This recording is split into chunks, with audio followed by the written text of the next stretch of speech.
E como é que o juiz, como o advogado, vai chegar para esta família que já está cheio de questionamento e vocês vão sugerir, vai apresentar como que acontece isso dentro do judiciário?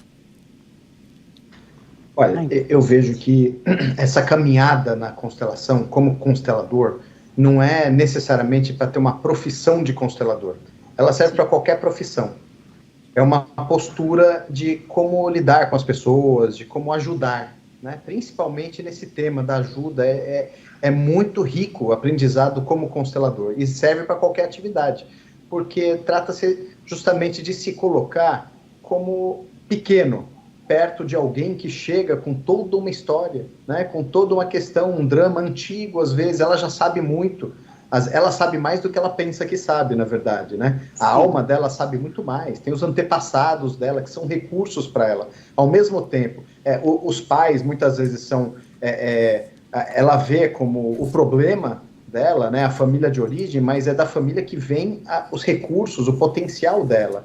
E perto disso, o facilitador, o constelador, o profissional que se propõe a ajudar, ele é pequeno. Ele pode ter alguma técnica para ajudar de maneira terapêutica, de maneira jurídica, num consultório, como médico, como professor, né, ajudar um aluno, mas perto de tudo que alguém traz e que diz respeito a essa pessoa mesmo, nós sempre somos pequenos, e como juiz eu ajo assim também. Então eu procuro não me colocar como a solução, né? As pessoas chegam, esperam que eu vá resolver o problema delas. Eu falo, não, eu posso até dar uma decisão com base na lei, olhando para isso que eu sei de vocês, que não é nada, né? O que um juiz sabe? O juiz lê algumas páginas de autos processuais, de petições que os advogados escreveram, e isso pode falar muito pouco da realidade, ou pode falar um monte de coisa que nem real né? Porque tem as distorções. Então, assim, quem sou eu nessa história, né? Um advogado é a mesma coisa. O advogado recebe o cliente, ele pode chegar e falar, eu vou te salvar, e vou entrar com uma medida isso, uma medida aquilo, e pode ser que aquela atitude cause um mal tremendo para as pessoas, né? Agora, se ele olhar realmente, se ele desenvolver esse olhar apurado que a constelação permite, para um bom constelador, né? Porque um constelador barbeiro, ele não vai desenvolver esse olhar apurado, ele vai querer ajudar como se ele, da cabeça dele. Mas o mais importante é justamente aprender a olhar para a alma das pessoas, a olhar o que está acontecendo nas entrelinhas, né? Ela está falando uma coisa, mas e aquilo que ela não está falando? Normalmente a solução está justamente nessas entrelinhas, porque se tivesse no que ela pensa que sabe, ela já teria resolvido. Então a gente precisa desenvolver esse olhar. Isso vale para qualquer profissão. E como constelador, principalmente, mas é um treinamento para qualquer outra profissão, né? Então o que eu faço? Eu não sei de nada. É ela que tem que ver. Eu me coloco ao lado dela para ajudá-la a enxergar alguma coisa. E aí, do lado dela, eu posso até olhar junto com ela, mas não é algo assim, eu já sei o que eu vou fazer, então eu vou mostrar para ela. Não, ela vai ver o que tiver que ver. Pode ser que ela veja algo que eu não consegui ver, mas eu posso facilitar esse processo, colocando representantes, né, sentindo a emoção que ela está expressando por trás daquela fala dela, porque às vezes ela fala uma coisa, mas o que está por trás é o que importa. A fala é só algo que ela aprendeu para disfarçar uma essência mais verdadeira. Na justiça é a mesma coisa, tá? Posso contar um caso que aconteceu essa semana? Claro, vai ser uma honra.